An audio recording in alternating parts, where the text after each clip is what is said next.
Voilà, bonjour à toutes et à tous. Bienvenue à ma conférence. Merci de m'avoir invité, Econ.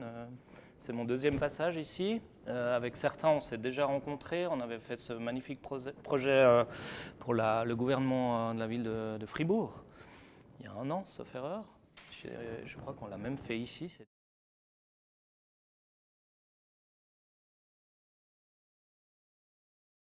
Cette petite séance au mieux, voilà. Moi, je me présente, donc je m'appelle Sébastien Agnetti, je suis photographe de métier. Ça fait plus de 20 ans que j'en vis, je suis indépendant. Moi, j'ai fait l'école de photo à Vevey en 1997, vous voyez, je suis un dinosaure. Et puis, je suis sorti en 2001.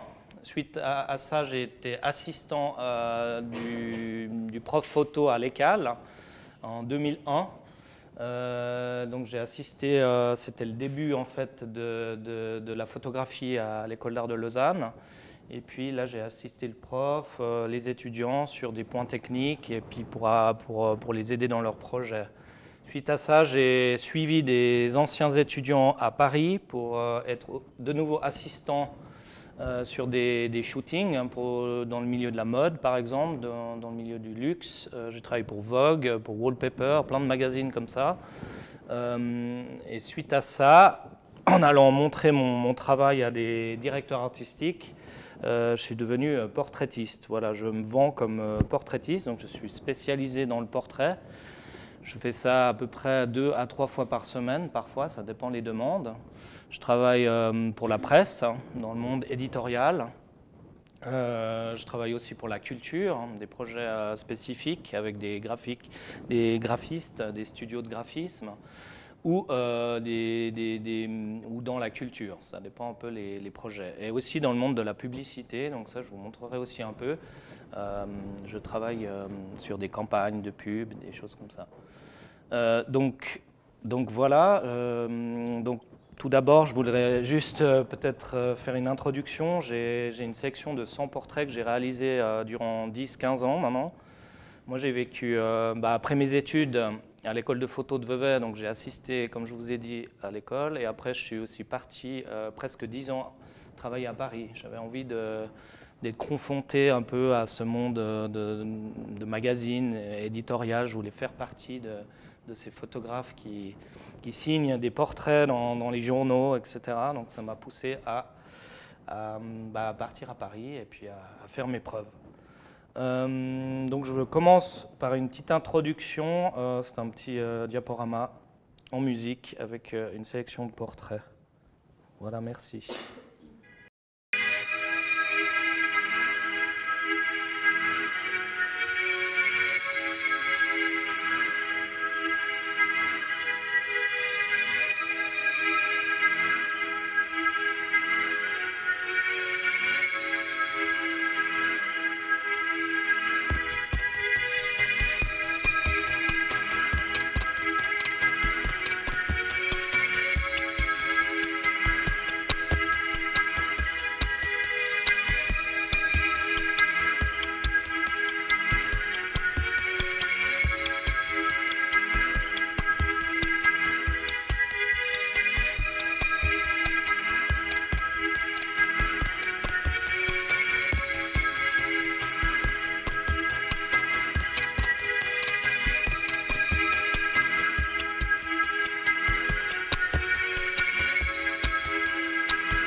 Voilà, merci, merci, c'est gentil. Merci beaucoup. C'est très gentil, merci. Ouais, donc ça, c'est vraiment un travail de commande. Donc ça j'appelle ça du portrait d'auteur. Donc c'est une chance d'avoir des cartes blanches pour pouvoir s'exprimer, pour aller rencontrer un artiste. Ça peut être le monde du cinéma, ça peut être des stars de cinéma, ça peut être des sportifs, ça peut être des artistes, ça peut être des écrivains. C'est vraiment tous les milieux. Ça peut être des vignerons, ça peut être des gens de la terre. Vraiment, mon métier, il m'amène vraiment à rencontrer beaucoup de gens très différents dans des milieux complètement différents. Et je crois que c'est ça qui m'attire et c'est ça que j'aime. Donc pour pouvoir travailler le portrait, c'est vraiment quelque chose d'assez spécifique. Moi, je me suis dirigé dans le portrait, c'est juste parce que finalement, c'est des opportunités qu'on m'a données en sortant d'école. Hein. Moi, j'étais motivé par la photographie, donc je maîtrisais cette technique photographique que j'ai appris à l'école. Et ensuite, c'est plutôt des rencontres, des amis. Ah bah tiens, on a un groupe de musique, est-ce qu'on peut avoir quelques portraits Donc du coup, je me suis retrouvé à Lausanne avec des gens du milieu du hip-hop. J'ai commencé à faire des pochettes de disques pour les rappeurs comme Stress, Double Pacte, Sens Unique, je les ai tous faites. Des catalogues d'habits, des choses comme ça. Puis c'est comme ça que je suis rentré un petit peu dans ce milieu du portrait. Et c'est ça qui m'a intéressé. Et puis assez vite, en fait, je me suis senti à l'aise. Voilà, parce qu'il faut aimer les gens. Moi, j'ai plein d'amis photographes. Bon, ben, on se spécialise un peu. Il y a des photographes d'architecture, il y a des photographes de nature morte, qui font du produit, plus de la montre, ou beaucoup de studios. Moi, j'ai décidé d'aller vraiment sur le terrain, d'aller rencontrer ces gens. Et puis, parfois, on shoot aussi en studio. Il y a des séances photos qui se font dans des studios, peu importe où, ça se loue, hein, à Paris ou ailleurs, ou en Suisse, ou vraiment de se déplacer puis d'aller chercher les gens dans leur habitat, dans leur jus. On appelle ça un portrait dans le contexte, in situ. Moi, j'aime faire les deux choses. Bon, voilà. Ensuite, peut-être je vous montre quelques exemples aussi de cette pratique. Bon, déjà, qui me commande ces portraits? Ben, ça peut être des journaux quotidiens, comme Le Temps, ou des choses qui paraissent chaque jour ou chaque semaine, ou alors des mensuels tous les mois, donc des magazines qui sortent chaque mois.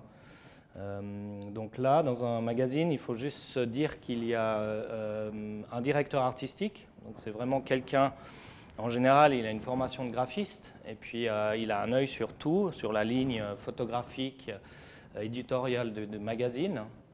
Il peut aussi inviter des illustrateurs, mais en général, enfin, moi j'ai affaire à des gens de la photo. Donc ça s'appelle le directeur artistique et le service photo. Souvent, il y a un directeur artistique et un service photo, en fait. Et puis, dès que le directeur artistique a une demande, par exemple, je prends n'importe quel exemple, là, j'en ai un plutôt bien. Un jour, j'étais à Paris, un directeur artistique d'un magazine m'appelle et il me dit, ben voilà, nous, on a 12 pages à faire avec Zinedine Zidane. Il faudrait le shooter en studio, on a 2 heures. Puis j'étais là, waouh, 2 heures pour 12 images, c'est rapide comme ça. Donc là, j'ai commencé à réfléchir à un concept, ça je pouvais vous le montrer aussi. Donc ça, c'est le directeur artistique. En gros, il a une collection de photographes comme ça, plus ou moins avec des styles ou des écritures différentes. Et puis, il va dire, bah, tiens, ce projet, je vois plus Agneti ou un tel ou un tel. Et puis, il nous appelle et il nous demande si on est d'accord. Et en général, bah, on est d'accord. Donc, je vous montre juste un peu aussi. C'est intéressant, avant, vous avez vu ces portraits nus, sans layout, sans graphisme. Et puis maintenant, je vous montre peut-être ce que ça donne une fois mis en page dans un magazine. Donc je vais juste le mettre en pleine page, peut-être, ça sera mieux. Voilà. Donc en fait, là donc j'ai 2 heures en studio et je dois remplir 12 pages parce qu'on parle de Zidane parce qu'il quitte le football. Et en même temps, il a, je crois, un partenariat avec une marque de mode, genre Zara, ou je ne sais plus laquelle, j'ai un peu oublié. Mais alors là, ce qui est important à savoir, c'est que parfois, je travaille seul. Je vais chez les gens, je photographie les gens, je suis toute seule. Et puis parfois, si c'est des grosses productions ou si ça demande plus d'exigences, je vais prendre un assistant, voire deux, qui va m'aider à monter ma lumière. Et puis, je peux aussi faire appel à une styliste, par exemple, qui va gérer tout ce qui est vestimentaire pour la personnalité. Et là, vu qu'un studio, c'est complètement nu, c'est un fond gris, il faut raconter une histoire. Et puis Zinedine Zidane, c'est pas quelqu'un qui va être très créatif, qui va bouger et tout. Donc il va falloir combler ça avec un décor. Donc là, j'ai demandé aussi à un set designer, ça veut dire un décorateur un peu, qui a un univers bien spécifique. Tous ces gens, on les choisit sur portfolio. Autant qu'un photographe comme moi, je veux dire, j'ai un portfolio et puis le client, il va aller voir si je corresponds au travail. Et moi, là, je choisis mon équipe voilà, sur portfolio, que ce soit la coiffeuse, maquilleuse ou le haircut, les coiffeurs, etc. Tous ces gens ont des portfolios et puis à un moment donné, on les choisit pour ce qu'ils sont. On arrive à lire un peu dans leurs images qui ils sont, quelle sensibilité ils ont. Donc là, j'ai décidé de travailler avec un décorateur bien spécifique. Et puis, on est parti sur une idée de cube comme ça, pour vraiment... au début, je voulais vraiment un jeu d'échecs, en fait, parce que je voyais assez Zidane comme le roi, qu'on déplace comme ça. Mais il n'y avait pas de budget, donc on a trouvé une autre solution. On s'est créé des formes comme ça. On a modulé des formes géométriques qu'on peut déplacer dans le studio pour pouvoir créer une ambiance, au moins quelque chose pour pouvoir jouer un peu avec ce personnage, parce que sinon on est vraiment sur un fond gris et il ne se passe rien, quoi. Donc là je vous montre la mise en page, mais évidemment qu'on a fait beaucoup plus d'images et puis il a fallu faire une sélection, etc., etc.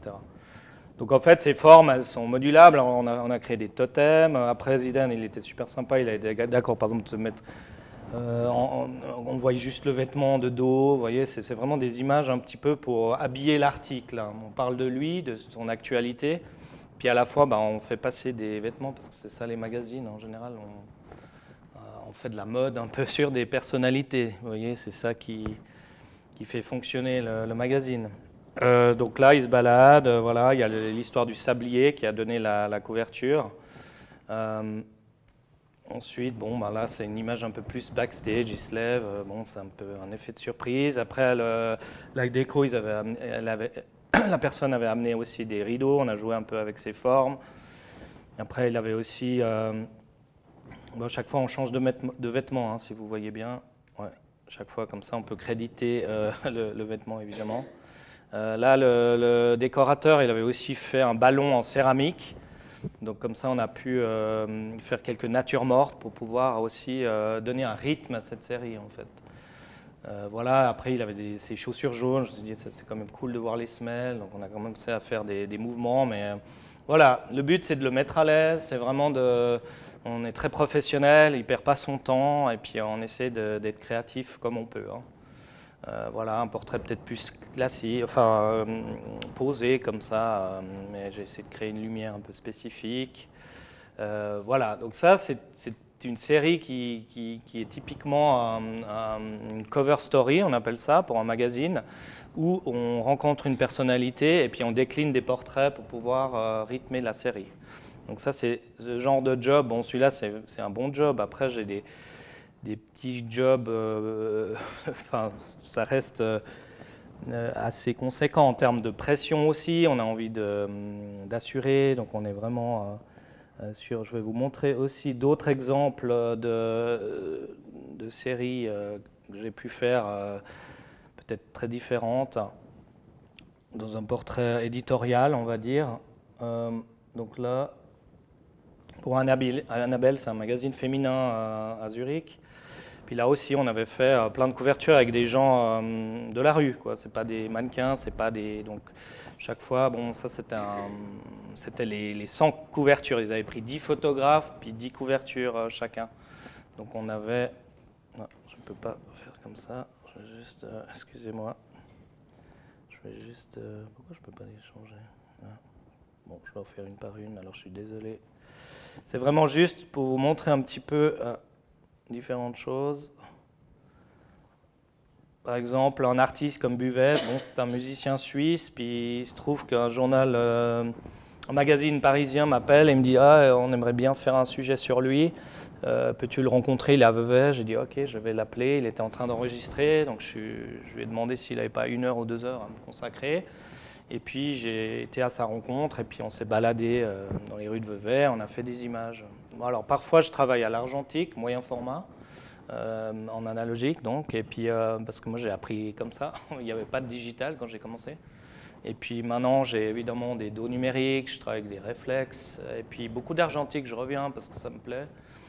Après le process il est plus long, mais à la fois il y a une authenticité, il y a quelque chose d'assez doux, il y a déjà un résultat sans faire trop de courbes, sans avoir des presets de couleurs. Je trouve que c'est assez agréable à travailler en argentique. Donc ça c'était tout en argentique, bref on s'est rencontrés, on s'est baladés, puis au début c'était qu'un portrait. En général un portrait d'auteur, comme je dis ça, c'est souvent, on est avec le journaliste, on rencontre la personnalité. Et puis, d'abord, il y a un interview, puis après, moi, je fais des photos. Alors, des fois, on a 1 heure, des fois, on a 15 minutes. Je vous montrerai, je sais pas, les grandes stars, en général, vous les laissent 2 minutes, 5 minutes, ça dépend. Hein. Vous avez vraiment, il faut être très créatif, c'est de l'improvisation. Parfois, j'ai réfléchi un petit peu à ce que je veux faire, mais parfois, c'est vraiment de l'impro, en observant la lumière, ça dépend vraiment, tous les cas de figure sont différents. En l'occurrence, lui, on avait le temps, en plus, c'est un ami, je le connais. Donc ça aide. Et puis au début, c'est toujours donc cette cas de figure, c'est vraiment un portrait à pleine page et puis un interview.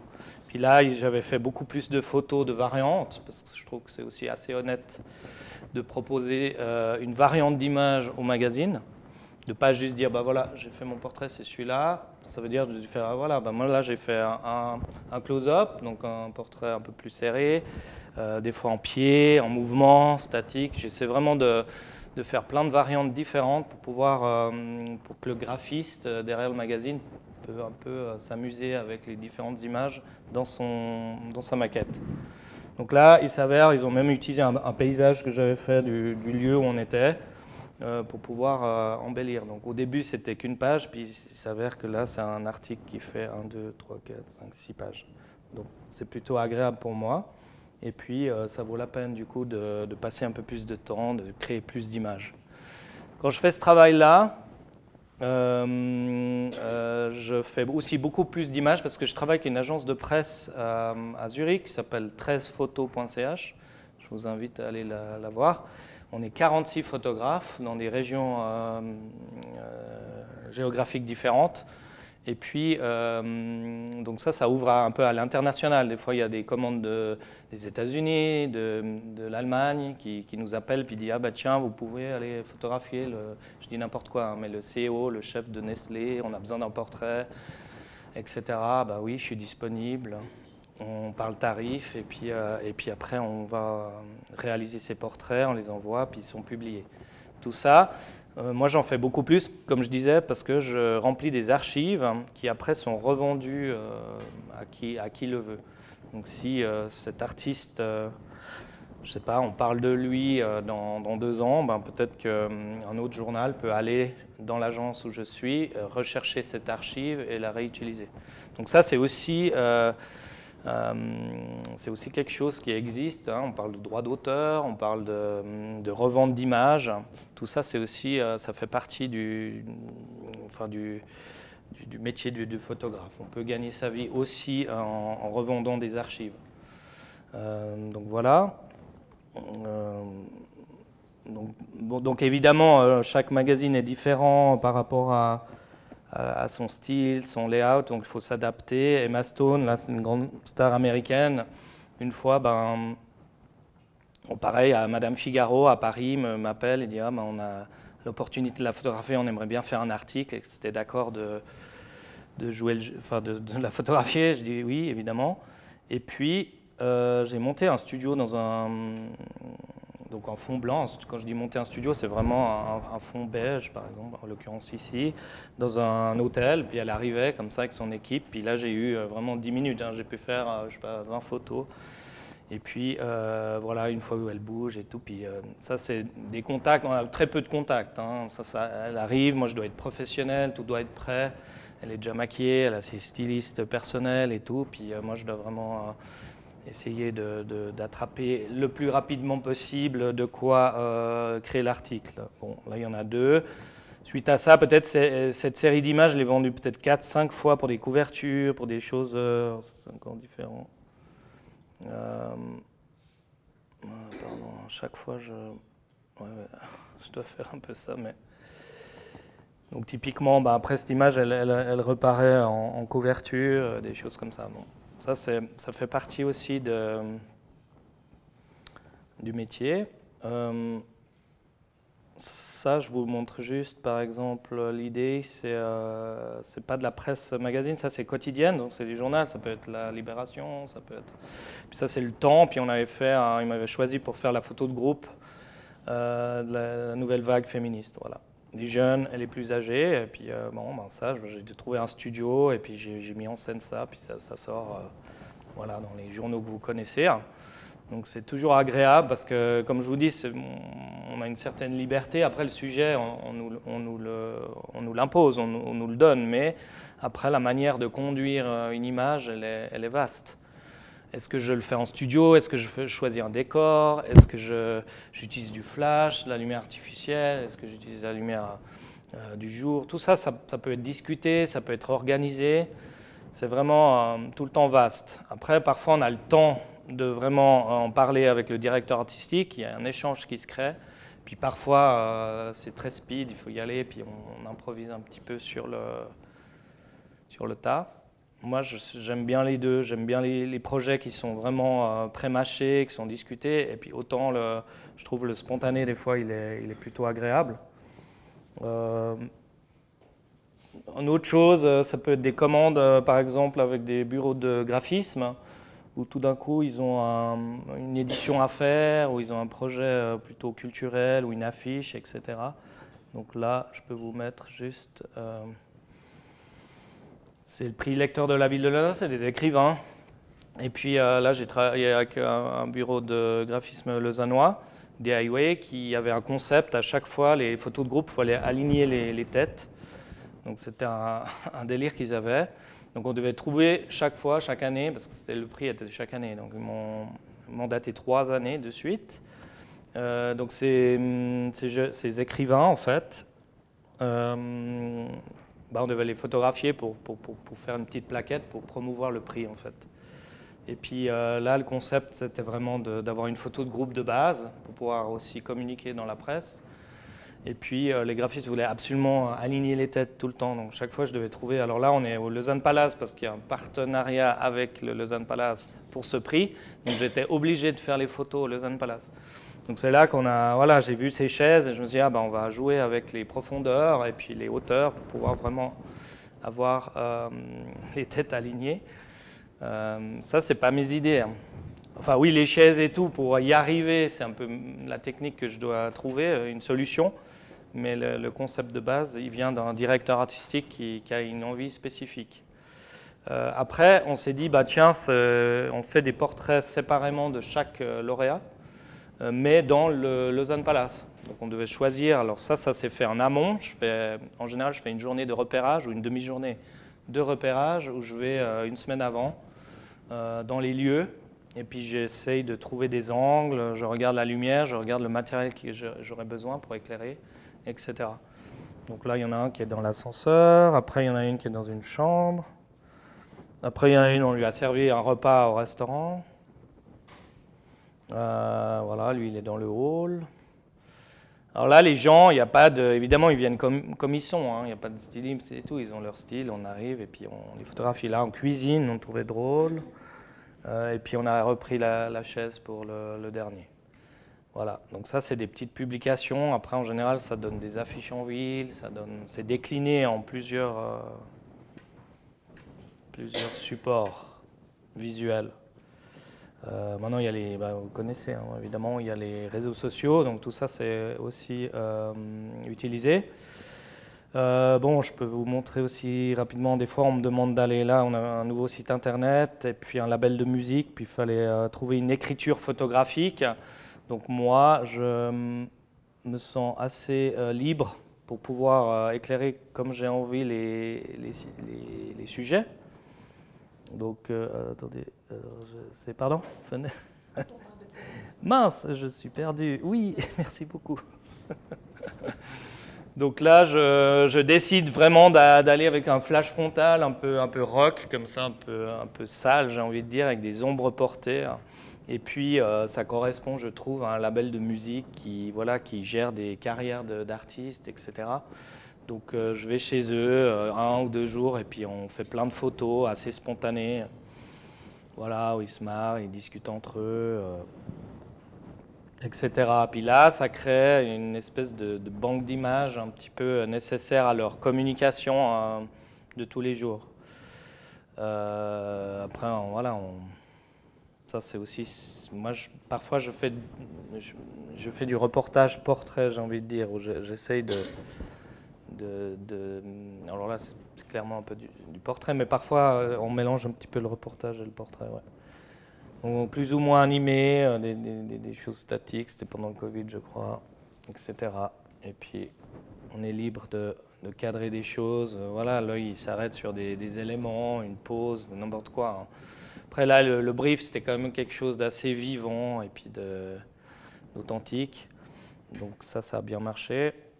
Ensuite, je pourrais aussi montrer un autre exemple. Donc, en fait, à force de faire de la presse et d'être dans des magazines, etc., j'ai aussi des agences de publicité maintenant qui m'appellent, enfin, ça fait un petit moment, mais qui me proposent des campagnes de pub, on va dire. Ça, c'est différent parce que ça, c'est vraiment des créatifs en agence qui réfléchissent à un concept par rapport à un client. Et puis après, ils ont, normalement, il y a de l'achat d'art, donc ils viennent chercher 3 ou 4 photographes qui correspondraient au projet. Et puis après, le client, il choisit un photographe et puis on travaille sur le projet. Alors là, avec une agence, j'avais pu faire l'Opéra de Lausanne. Et ça, j'avais bien aimé. On l'a fait 3 ans. Donc là, je vais montrer 2 années, parce que la troisième, je trouve qu'elle avait moins bien marché. Donc je ne vais pas la montrer. Donc là, on avait... alors, on avait... chaque fois, je bug. Excusez, hein, c'est un peu de fatigue. Alors, là, on avait un... Il veut pas? Il veut pas mettre, au secours. Excusez-moi. Pardon? Mais...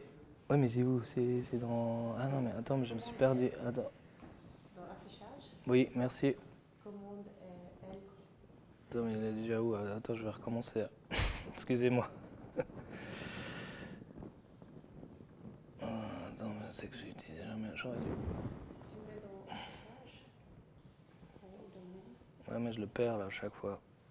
Ah oui, excuse. voilà. Oui, j'y suis. Autant pour moi. Commande L. Oui, C'est simple. ça marche. Je reviens sur... Ah, mais je peux pas les bouger. Excusez, alors il faut vraiment que je retourne en arrière. Parce qu'ils sont séparés. Je vais peut-être ouvrir celle-ci, elle sera mieux. Voilà. L'histoire, elle a commencé parce que le directeur de l'opéra, il a vu un graffiti sur l'opéra. Et ce graffiti disait l'opéra, c'est snob. Et puis en fait, il s'avère que l'Opéra de Lausanne, pour le coup, ils ont des places à, je crois, 30 francs. Un peu plus qu'un cinéma. Donc c'est pas, ou même à 25 pour les jeunes, je sais pas. Bon, moi, j'avoue, j'étais pas allé souvent à l'opéra. Mais j'ai trouvé assez intéressant parce que le directeur a dit voilà, l'opéra c'est snob, c'était vraiment ce tag. Puis il s'est dit on fait une campagne qui illustre un peu ça. Donc en fait, il fallait créer 4 personnages différents avec une petite accroche. Idée reçue numéro 1, l'opéra c'est snob. Bon, voilà. Moi là, mon travail il a consisté à créer le décor, à faire un casting, à trouver des gens par rapport à l'histoire qu'on voulait raconter. Et là, j'ai travaillé avec une styliste, la styliste qui a permis de créer tous ces personnages. En fait, c'est elle qui a vraiment fait le gros boulot, honnêtement. Après, moi, voilà, j'ai fait une lumière un peu zénithale, quelque chose d'assez baroque, comme ça, un peu comme une peinture un petit peu d'époque. Mais la styliste, elle est allée vraiment chiner des fringues, elle les a mélangées et tout, puis elle a créé vraiment un peu des personnages, 4 personnages différents. Et puis ça a donné lieu à cette campagne qui a bien marché.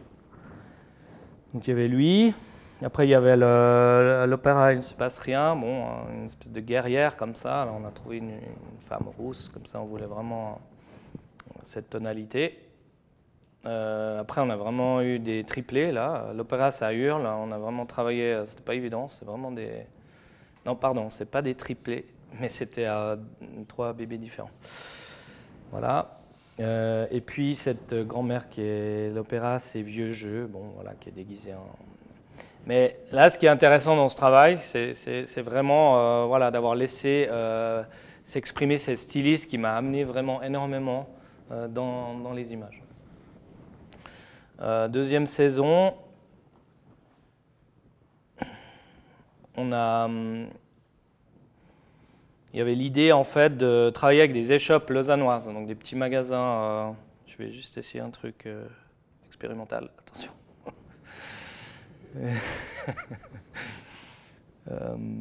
Alors, mais ça y est, moi je ne sais pas faire des trucs comme ça. TV plein écran, non? Voilà, mais maintenant je pourrais pas les super parce qu'elles sont pas assemblées. Merde. Bon, c'est pas grave. L'idée, la prochaine fois je ferai mieux, promis. L'idée c'était donc de travailler dans des échoppes lausannoises parce que ces petites échoppes allaient vendre des billets de l'opéra. C'était un peu un concept sur une saison. Et puis, en parlant avec la graphiste qui était en charge de ce travail, elle me dit « Oui, mais on avait mis des modèles, la dernière fois ça a bien marché, est-ce qu'on mettrait des modèles dans les échoppes et tout ?» Et moi je dis « Non, non, non, non, non, ce serait vraiment dommage de ne pas utiliser vraiment les vrais gens qui travaillent là, quoi. » Ah, ok, on fait ça. Et puis du coup, voilà, je suis arrivé avec une lumière aussi assez frontale, assez blanche, comme ça, contrastée. Et puis on a fait le tour de quelques échoppes et puis on a photographié ces gens. Et puis après est venu un peu le morceau de choix. Bon, il présente sa viande. En l'occurrence, cette image, elle a été déchirée sur tous les panneaux, forcément. Mais elle est quand même belle et ce boucher, il est extraordinaire. Ensuite, on est allé voir, même si voilà, les gens font ce qu'ils veulent, s'ils ne veulent pas manger de viande, c'est égal. Pas de politique. Ouais, tu vois, chaque fois je bug, hein, c'est vraiment, il y a un problème. Ouais, parce que présentation, activer plein écran, merci. Donc en fait, là on est allé voir l'herboriste. Donc pareil, là on l'a fait travailler. L'idée c'était vraiment d'être dans le mouvement en fait. Je voulais pas vraiment faire des portraits figés comme ça dans son stand. C'était vraiment faire des portraits un peu dans le mouvement, composition subtile, ce qu'il fait tous les jours. Celui-là, je l'ai vu. La fromagère, qui elle coupe son fromage. Voilà, accord parfait. Ça, c'est des jolis boulots parce que voilà, c'est toujours hyper agréable de voir ces beaux visuels en affiche dans les rues. Vraiment, c'est un plaisir. C'est gratifiant, comme on dit. Lui, Touchou, production locale, voilà, il vend ses légumes. Il était tel quel, on n'a rien modifié, donc ça c'est vraiment dans le jus. Et les derniers, elle faisait de la pâtisserie. Voilà, qui est plein de couleurs. Des beaux sourires, variations délicieuses. Voilà, donc ça c'est des jolies campagnes voilà, qui est entre la culture, je veux dire, c'est pas vraiment de la publicité, la communication. Voilà. Une autre dernière grosse publicité qui est assez importante, je voulais en parler parce que là, il y a vraiment une grosse production, presque cinéma, pour un visuel. Donc ça, c'est les Vins du Valais, hein, c'est Swiss Wine qui m'a mandaté, c'est une agence de publicité qui m'a mandaté, mais elle me proposait, parce que c'est de nouveau, vous voyez, le directeur des vins du Valais avait gardé pendant 5 ans une photo d'une tavolata, c'est une tablée dans les vignes, qu'il adorait. Et lui, son fantasme, c'était de recréer ça pour une campagne de pub pour les vins suisses, pour communiquer les vins suisses. Et puis, on l'a écouté, puis on a dit, OK, nous, on peut organiser ça.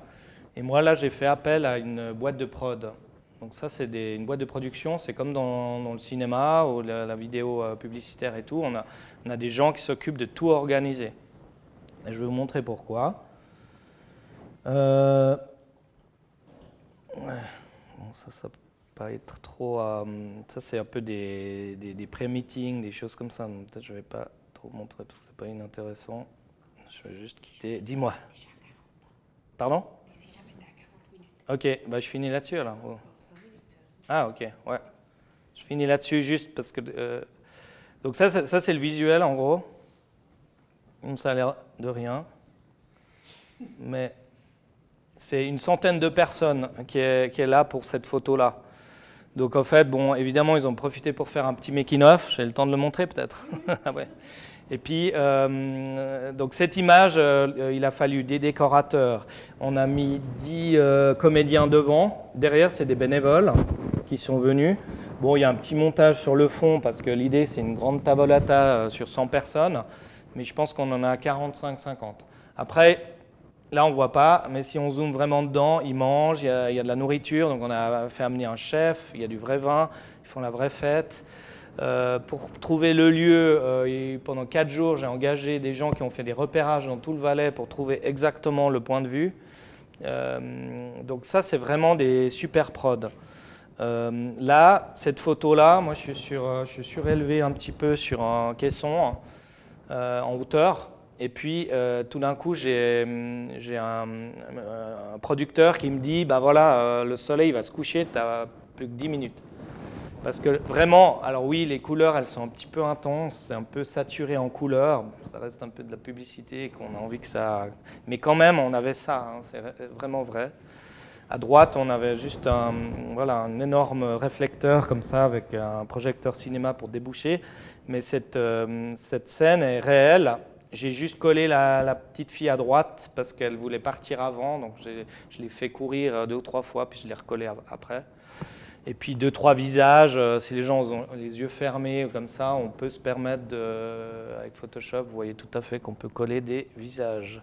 Donc en fait, mais cette image existe. Voilà, je peux juste vous montrer, par exemple, je ne sais pas, quelqu'un a fait ça du drone pour montrer un petit peu la grandeur du tournage. Donc là, on peut voir vraiment, il y avait des stands pour se faire maquiller, tout le monde s'est fait maquiller, habiller, les accessoires, etc. Donc tout ça, c'était vraiment une grosse production.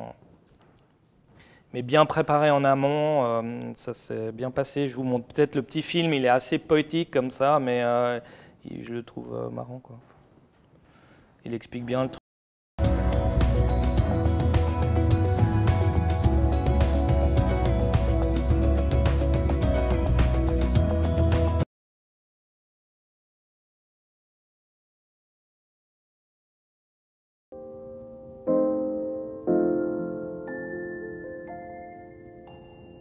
Il me semble que ce matin le soleil est un peu moins brillant. Serait-ce la fin des vacances, la fin de l'insouciance?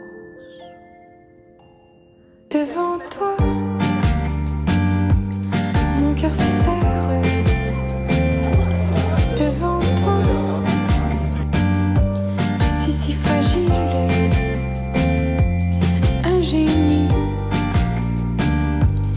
Tu t'en fous, le souffle court, tant de regards. Je rêve de tes caresses qui m'enlèvent, de tes doigts dans mes cheveux. Je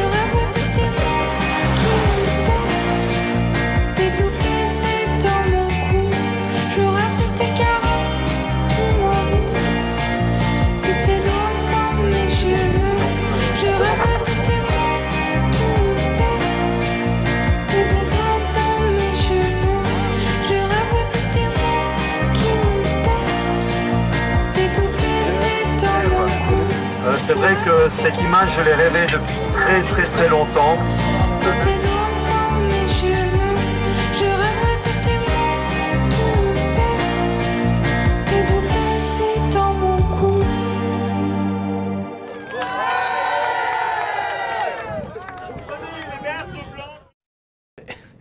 Donc voilà, c'était vraiment pour vous montrer un petit peu les...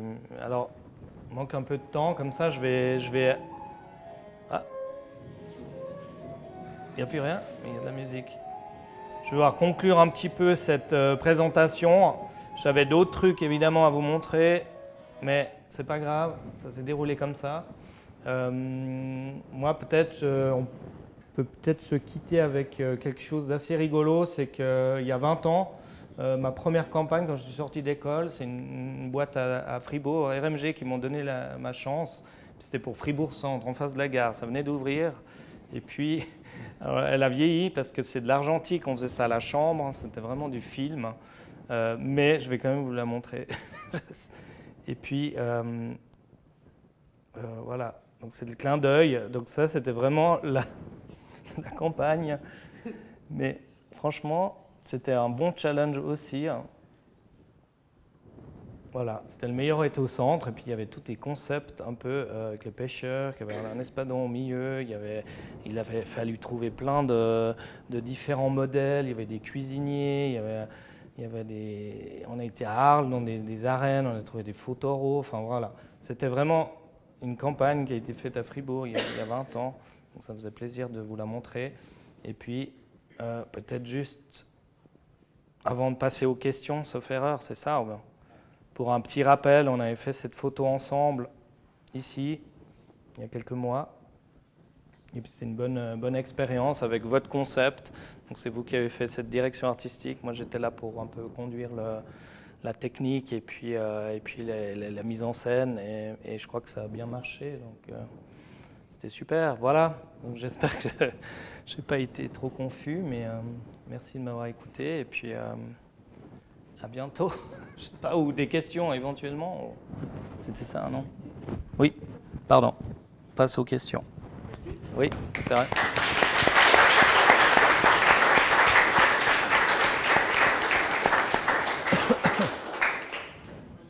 Oui.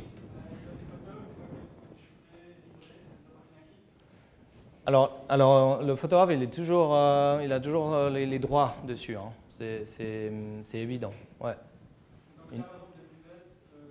Oui. Il y a vraiment des discussions qui se font à la hauteur. Ça devient assez compliqué, mais en général, moi, les artistes, en général, je leur dis oui, tu peux les utiliser. Mais un photographe, il faut savoir qu'il vend aussi, il vit aussi de revente. Donc, en général, ça se revend sur 1 an, 2 ans d'utilisation. Tout ça, ça se discute. Mais les droits d'auteur restent en possession du photographe. Par exemple, les vins du Valais, ça fait quand même, je crois, 5 ans que je l'ai fait. Et là, ils les ressortent en Valais, en affiche. Et à l'aéroport, des choses comme ça. Eh ben, je vais devoir envoyer une petite facture, c'est comme ça. Non, mais il y a des droits qu'il faut respecter, et puis une image, ça s'achète, et puis il faut se dire que derrière, il y a vraiment du monde, il y a des gens qui en vivent et tout, donc ça fait partie de la loi, quoi. Le droit d'auteur, qui est très importante. Oui, j'ai répondu à la question. Oui. Oui. Au niveau des repérages, est-ce que tu fais des repérages comme ça spontanément ou est-ce que tu catalogues déjà des lieux en pensant à de futurs shootings et puis tu as un petit carnet avec des endroits qui te sont restés en tête ou est-ce que ça va être plutôt au fur et à mesure? Alors pour les repérages, en effet, il y a plusieurs méthodes. Parfois, évidemment, je me balade en nature, je vois des lieux complètement incroyables, je me dis, ah bien là, je la garde dans un tiroir, comme ça, peut-être je peux la ressortir plus tard. Sinon, il y a des boîtes, comme je l'ai dit avant, on peut engager des gens, parce que parfois on est beaucoup sur le terrain. Hein. Là, je viens de sortir de 2 jours de shooting pour un vigneron, là, Schenk, les caves Schenk, c'était hyper intense. C'est pour ça que j'étais un petit peu fatigué. Mais bref, les repérages, si on n'a pas le temps, on est sur le terrain, on peut trouver des gens qui le font, ou je le fais moi, ou il y a des boîtes de loc pour des maisons, des lieux incroyables. Par exemple, à Paris, il y a un site qui s'appelle 20 000 lieux. Donc, vous pouvez louer des garages, vous pouvez tout louer pour des productions. Tout est possible. Quand vous voyez des clips voilà, sur YouTube et tout, souvent ces lieux, soit ils sont loués, soit ils sont ça dépend. Mais en effet, on peut soit les repérer, aller les repérer nous, soit une boîte de prod, ou soit c'est sous catalogue et puis on loue à la journée comme un studio photo, quoi. Donc tout est possible. Après, c'est des demandes d'autorisation, hein. Souvent, moi, je vois des lieux, par exemple, là, je n'ai pas pu montrer, mais j'ai un shooting à un aéroport, près de Prangin, et puis là, je suis allé directement voir les propriétaires. J'ai dit, excusez-moi, j'ai un éditorial à faire pour un magazine. On va être 12 personnes pendant une journée. Est-ce que vous êtes d'accord de nous laisser libre accès? Puis là, ils ont été d'accord. Parfois, ils veulent un peu de sous, ça dépend, hein. S'il faut un gardien d'une journée, il faut évidemment le rémunérer. Donc tout ça, ça se discute. Mais toujours demander des autorisations avant de faire des shootings photos, évidemment. Une autre question, ce serait quoi le conseil que tu donnerais maintenant à un jeune qui veut se lancer dans la photographie? Oui. Reformule juste. Ah oui. Alors le conseil que je donnerais à un jeune qui voudrait se lancer dans la photographie, bon, comme je l'ai dit avant, hein, on peut être généraliste, on peut faire de tout, on peut faire de l'architecture, on peut faire de l'objet, du packshot, on peut faire de la nature morte, on peut faire du portrait, du personnage, et puis il y a plein de spécialisations. Maintenant, on demande beaucoup de films aussi. Moi, j'en fais pas, mais je peux m'équiper de gens qui font du film. Mais aujourd'hui, il vaut mieux être un peu polyvalent, je pense, et puis proposer du film, de la photo. Mais je dirais, il faut montrer ces images, il faut produire des images et il faut les montrer surtout. Et au début, évidemment, il faut se faire un portfolio. Donc, il ne faut pas hésiter à faire des photos de rencontres, des amis, un groupe de musique autour de soi, de dire « Ah, moi, je suis dispo, je te fais un clip, je te fais ça. » Il faut être motivé, hein. Moi, je passais vraiment 4 ans à l'école à faire que des choses à côté pour pouvoir avoir des images et surtout de les montrer, d'aller les montrer aux gens, les diffuser, d'en parler. Ça, c'est important. Il ne faut pas les garder pour soi. Des images, ça doit se partager. C'est ça que je dirais. Après, il faut avoir une passion, hein, évidemment. Moi, je n'aurais pas tenu 20 ans si la passion n'est pas là. Donc après, bon, à un moment, je sais que faire ça, donc je n'ai pas d'autre choix. Mais non, il faut être passionné, hein. Et puis c'est large, la photo. On peut aussi rester artiste et puis exposer en galerie. Vous voyez, on peut aussi se dire, tiens, moi, j'ai ma propre vision. Je fais des choses que pour moi, du personnel, on appelle ça. C'est possible. Voilà. Après, c'est comme tout, c'est comme chaque domaine, hein. Je pense qu'il faut vraiment montrer, en parler à beaucoup de gens de ce qu'on fait. Il faut le partager. Voilà, il n'y a pas de juste, de faux. Après, c'est des questions de goût et de couleur, et puis d'énergie. C'est qu'une question d'énergie, de pouvoir l'envie et l'énergie, voilà, j'ai envie de dire. Est-ce que ouais. Les questions que vous voulez. Ah ouais. Oui, bon.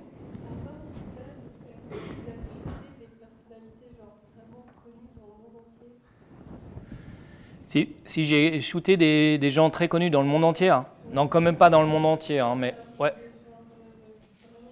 Ouais. Ouais, j'en ai, je sais pas trop, mais la Sidou, il y a eu des acteurs comme ça, mais aussi des artistes qu'on connaît moins, mais qui ont une renommée. J'ai pas tout en tête comme ça, mais oui, mais parce que à un moment donné, bon, moi je fais pas de différence entre quelqu'un de connu ou pas de connu. C'est juste que j'ai pas voulu faire ça. C'est qu'à un moment donné, on a le caractère pour, et je vous dis, les directeurs artistiques de magazines, ils disent, ah tiens, celui-là, il sait gérer une personnalité, il a du tact, une sensibilité, il arrive à comprendre la personne. Et puis c'est pour ça qu'ils m'ont donné aussi des gens, il faut être professionnel et tout. Bon, pour dire que, ouais, j'en rencontre beaucoup des gens, même que ce soit en Suisse ou à Paris moins, parce que j'y suis moins maintenant. Mais en temps, voilà, c'était tous les groupes aussi, Métronomie, tous ces Justice, tous ces gens, c'était au début de leur carrière aussi. On s'est rencontrés par rapport à, voilà, au monde qu'on fréquentait.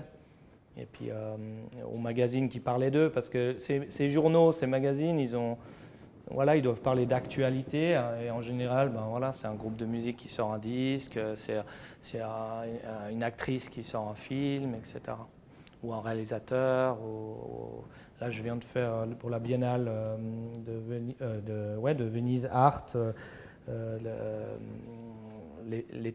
Latifa, des portraits d'elle par rapport à l'invitation qu'elle a eue de la Confédération à la Biennale, des choses comme ça. En fait, à un moment donné, vous êtes dans les listes de gens potentiellement, de la liste des portraitistes qui savent le faire. Je ne sais pas, à un moment, c'est une confiance qu'on vous donne. Ouais. Donc c'est gratifiant, hein, c'est sûr. Ouais. Après, oui. Pardon, il y a une autre question. Non, je réfléchissais à un truc, mais oui. Tu as des techniques un peu pour rendre à l'aise des gens devant ton appareil quand il faut les détendre, pour te dire ce que tu veux. Ouais, alors les techniques, c'est vrai, pour mettre à l'aise ces modèles et tout, c'est assez intéressant parce que là, donc pendant 2 jours, c'était une famille entière, ils m'ont tous dit merci beaucoup, nous avez mis à l'aise et tout ça et tout. Franchement, au bout d'un moment, on réfléchit même pas trop à ça, mais on se dit bon, voilà, on a des humains en face de nous.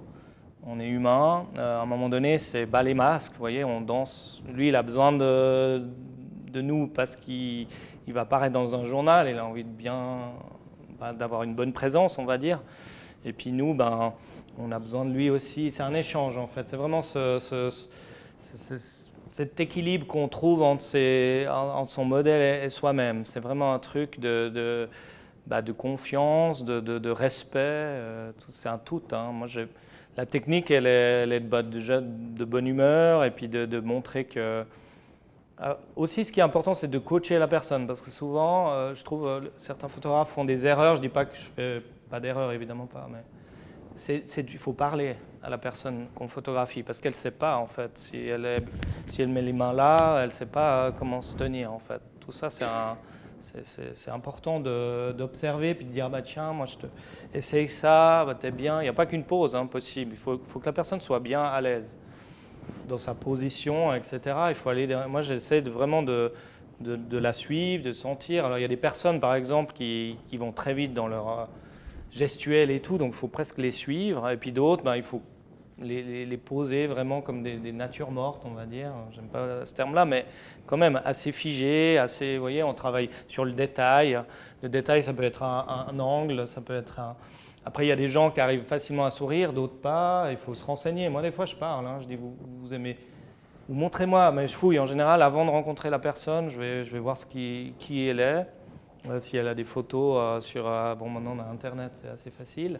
Mais vous voyez assez vite si cette personne elle est à l'aise ou pas, si elle sourit tout le temps ou pas du tout, vous voyez, puis vous essayez un peu de rentrer dans son monde à elle. Si cette personne voit que vous rentrez dans son monde, voilà, il y a quelque chose qui se passe, il y a une connexion, et puis c'est assez facile. Et ça met à l'aise tout le monde. Parce qu'on a envie de mettre à l'aise le modèle, mais soi-même, si le modèle n'est pas à l'aise, nous, on n'est pas à l'aise aussi, on stresse. Il y a un truc, donc en fait, ce qu'il faut, c'est juste dire, bon, tout va bien se passer. On va y arriver, on prendra le temps ou pas. Voilà, il y a un truc il y a un truc assez simple là-dedans au final. Il faut juste détendre tout le monde.